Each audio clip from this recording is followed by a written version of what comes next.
जय हिंद आप सभी को। आज यूटेरिया पाइजर का प्रैक्टिस सेट नंबर 15 कंप्लीट करेंगे। इसके पहले का सारा सेट अपलोड हो चुका है 1 से लेकर 14 तक, आप नहीं देखें ताकि देखिए। और आज सेट नंबर 15 कंप्लीट करते हैं।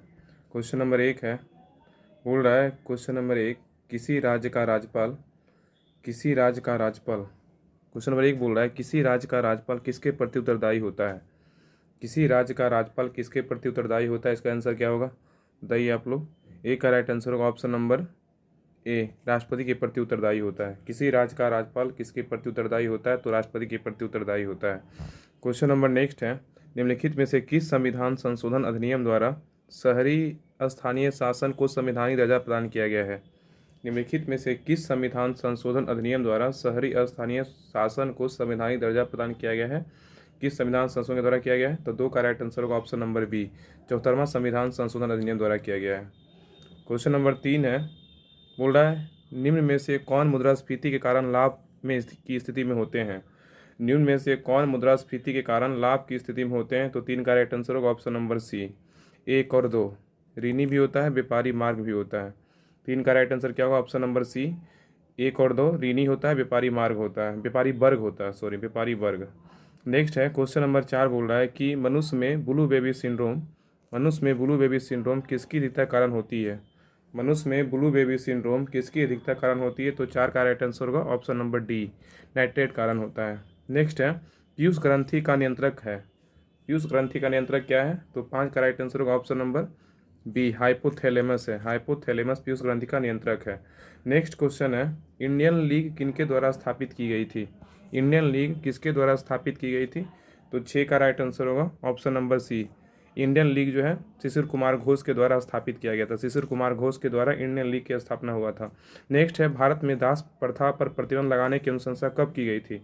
भारत में दास प्रथा पर प्रतिबंध लगाने की अनुशंसा कब की गई थी, तो 7 का राइट आंसर होगा ऑप्शन नंबर बी, 1843 ईस्वी में किया गया था। क्वेश्चन नंबर है 8, बोल रहा है कि बेलोड्रम शब्द का संबंध किस खेल से है। बेलोड्रम का संबंध किस खेल से, तो 8 का राइट आंसर क्या होगा ऑप्शन नंबर डी होगा, बेलोड्रम का संबंध साइकिलिंग से है।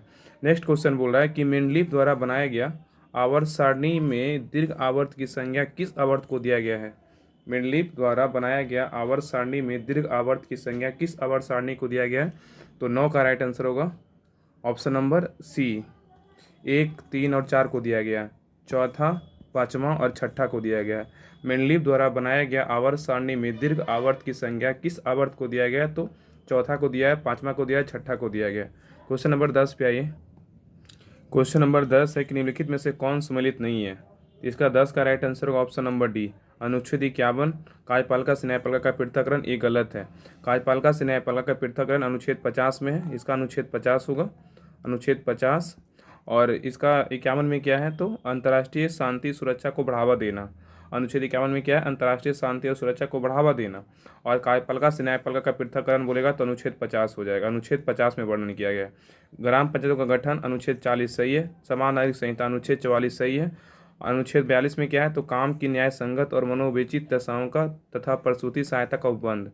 तो अनुच्छेद 40 में क्या है, ग्राम पंचायतों का गठन सही है। अनुच्छेद 44 में क्या है, समान नागरिक संहिता सही है। अनुच्छेद 42 में क्या है, काम की न्याय संगत और मनोविचित दशाओं का प्रसूति सहायता का उपबंध करना। अनुच्छेद 51 में क्या है, तो अंतर्राष्ट्रीय शांति और सुरक्षा को बढ़ावा देना। और कार्यपालिका से न्यायपालिका का पृथक्करण किस अनुच्छेद में, तो अनुच्छेद 50 में है, सॉरी अनुच्छेद 50 में वर्णन किया गया है। क्वेश्चन नंबर 11 पे। क्वेश्चन नंबर 11 बोल रहा है कि पसीने की ग्रंथियां का मुख्य कार्य क्या है। पसीने की ग्रंथियां का मूल कार्य क्या है, तो 11 का राइट आंसर होगा ऑप्शन नंबर डी, शरीर के तापमान को नियंत्रित करना। नेक्स्ट क्वेश्चन नंबर 12 है, बोल रहा है मनुष्य के शरीर में सबसे बड़ी कोशिका होती है किसकी। मनुष्य के शरीर में सबसे बड़ी कोशिका होती है किसकी, तो 12 का राइट आंसर होगा ऑप्शन नंबर बी, तंत्रिका कोशिका की होती है। नेक्स्ट है सिंधु घाटी सभ्यता। सिंधु घाटी सभ्यता भारत की सर्वाधिक प्राचीन सभ्यता थी। सिंधु घाटी सभ्यता जो थी भारत की सबसे प्राचीन सभ्यता थी। निम्नलिखित में से कौन सा स्थल सिंधु घाटी सभ्यता को भारत में सबसे बड़ा स्थल है, तो 13 का राइट आंसर होगा ऑप्शन नंबर सी, राखी गढ़ी है। नेक्स्ट है 1857 की क्रांति मुक्ता किस कारण से असफल रही थी। 1857 की क्रांति मुक्ता किस कारण से असफल रही थी, तो 14 का राइट आंसर होगा ऑप्शन नंबर सी, सभी कारण था। नेतृत्व का अभाव भी था, किसी समान योजना और केंद्रीय संगठन की कमी भी था, इसके प्रभाव के सीमित क्षेत्र का होना, तीनों के अभाव के कारण ये योजना 1857 क्रांति जो असफल रही थी। क्वेश्चन नंबर है 15, बोल रहा है किस गवर्नर जनरल के काल में सिंध पर विलय ब्रिटिश साम्राज्य में किया गया था।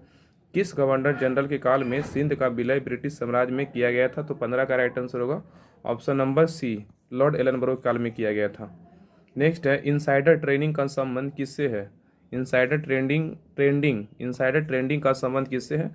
तो 16 का राइट आंसर होगा ऑप्शन नंबर सी, शेयर बाजार से है। इनसाइडर ट्रेडिंग का संबंध किससे है, शेयर बाजार से है।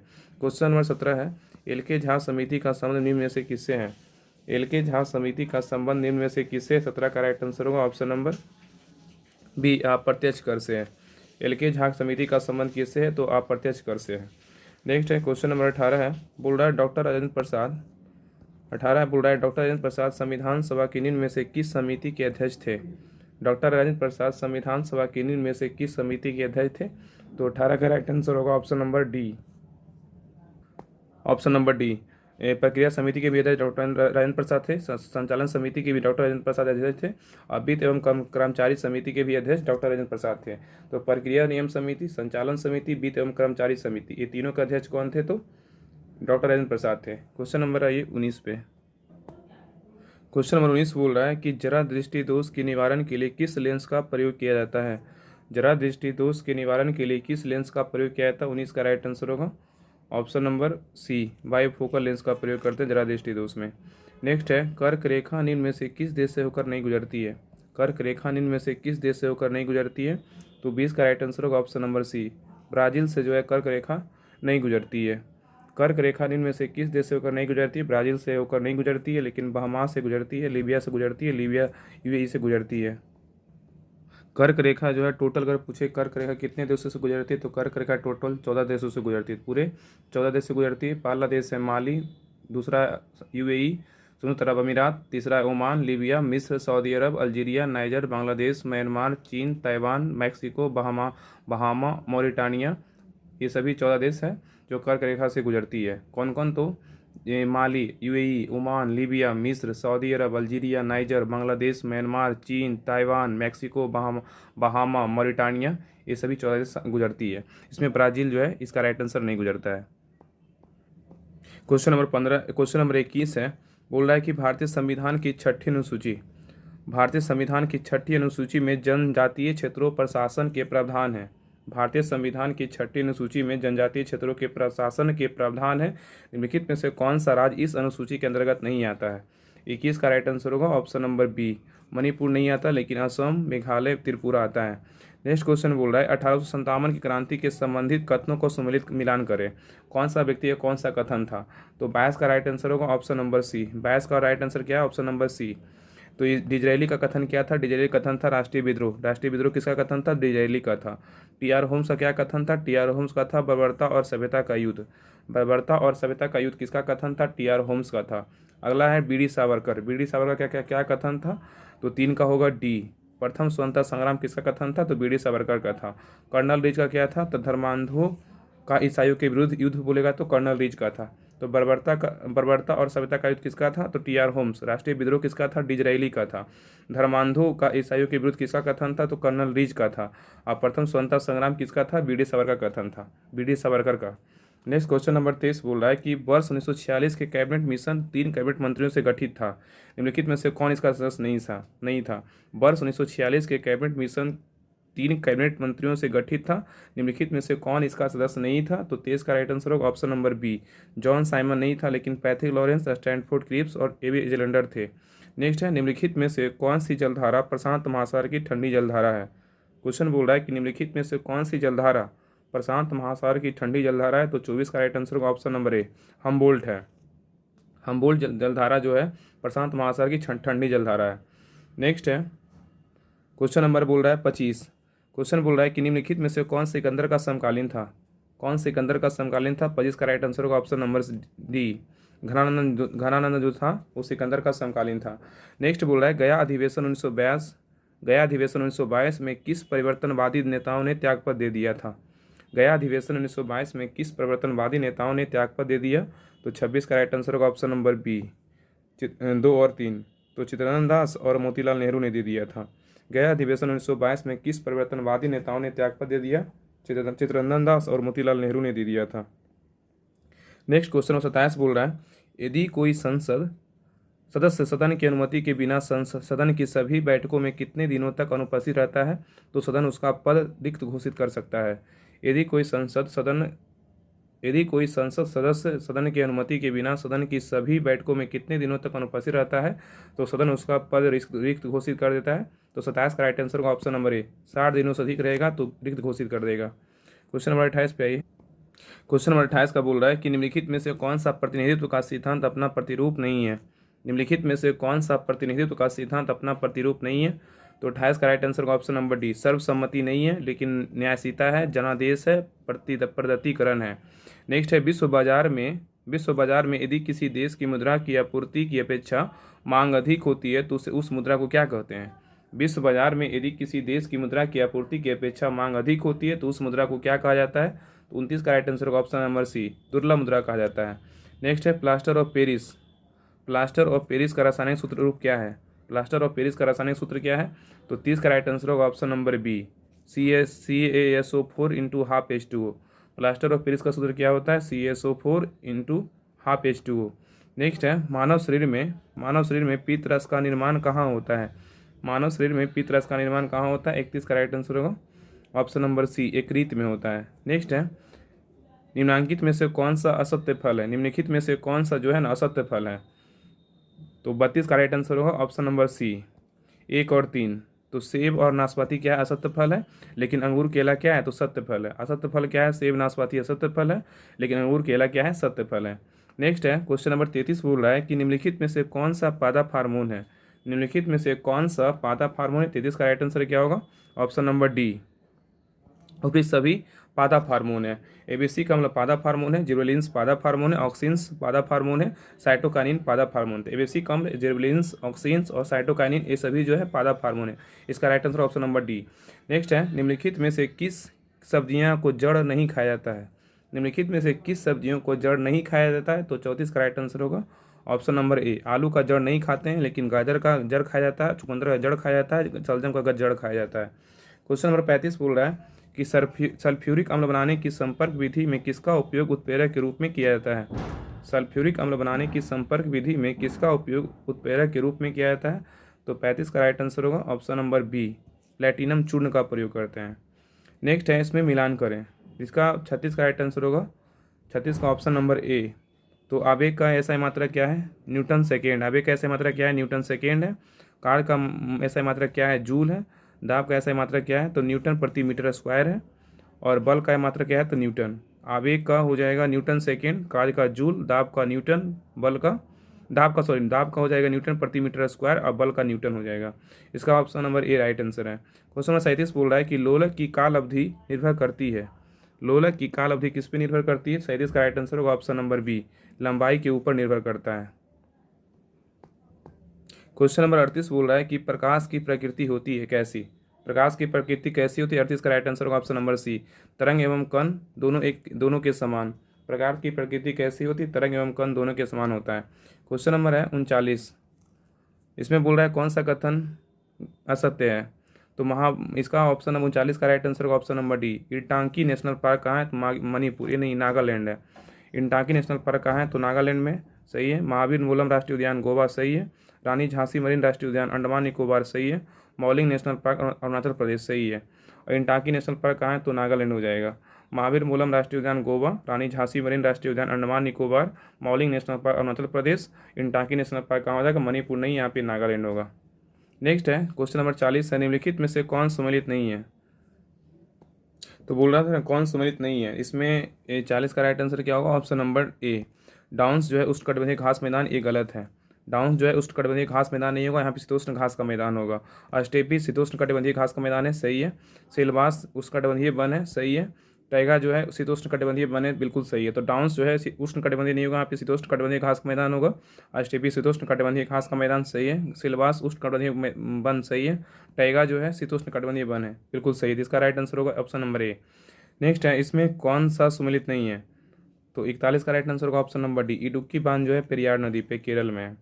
ये गलत है, कावेरी नहीं होगा। इडुक्की बांध का किस नदी पे? पेरियार नदी पे। अलमाटी बांध किस नदी पे? सही है। गांधी सागर बांध चंबल नदी पे, सही है। सरदार सरोवर बांध नर्मदा नदी पे है, सही है। इडुक्की बांध होगा पेरियार नदी पे केरल में। नेक्स्ट है क्वेश्चन नंबर 42 है, बोल रहा है कि निम्न में से कौन सा एक स्थल रूप देश है? निम्न में कौन सा एक स्थल रूप देश है? तो 42 का राइट आंसर होगा ऑप्शन नंबर बी, हंगरी एक स्थल रूप देश है। बेल्जियम नहीं है, रोमानिया नहीं, यूक्रेन नहीं है। तो हंगरी क्या है? एक स्थल रूप देश है। नेक्स्ट है, भारतीय उपमहाद्वीपों में कृषि के प्राचीनतम साक्ष्य प्राप्त हुए थे, कहाँ से? तो 43 का राइट आंसर होगा ऑप्शन नंबर बी, लोहरा देव से प्राप्त हुआ था। भारतीय उपमहाद्वीप में कृषि के प्राचीनतम साक्ष्य प्राप्त हुए थे लोहरा देव से। नेक्स्ट है क्वेश्चन नंबर 44, बोल रहा है सिंधु घाटी सभ्यता में मिट्टी के बने हल के प्रतिरूप किस जगह से मिले थे? सिंधु घाटी सभ्यता में मिट्टी से बने हल के प्रतिरूप किस जगह से मिले हैं? तो 44 का राइट आंसर होगा ऑप्शन नंबर बी, बनावली से मिले हैं। मिट्टी से बने हल का प्रारूप कहाँ से मिला है? बनावली से। नेक्स्ट है क्वेश्चन नंबर है 45, बोल रहा है ईसा की छठी सदी में प्रारंभ में भारत की सर्वाधिक शक्तिशाली नगर राज्य कौन था? ईसा की छठी सदी में प्रारंभ में भारत का सर्वाधिक शक्तिशाली नगर राज्य कौन था? तो 45 का राइट आंसर होगा ऑप्शन नंबर डी, मगध था, जिसका राजधानी कहाँ था? राजगिरी। नेक्स्ट है, जैन धर्म में महावीर के द्वारा ज्ञान की प्राप्ति को क्या कहते हैं? जैन धर्म में महावीर के द्वारा ज्ञान की प्राप्ति को क्या कहते हैं? तो कैवल्य कहते हैं। 46 का राइट आंसर क्या होगा? ऑप्शन नंबर सी, कैवल्य कहा जाता है। नेक्स्ट है क्वेश्चन पे आइए। क्वेश्चन नंबर 47 है, बोल रहा है लिंगराज मंदिर की नींव डाली थी, लिंगराज मंदिर की नींव डाली थी किसने? तो 47 का राइट आंसर होगा option number A, Yayati Kesari ने डाला था।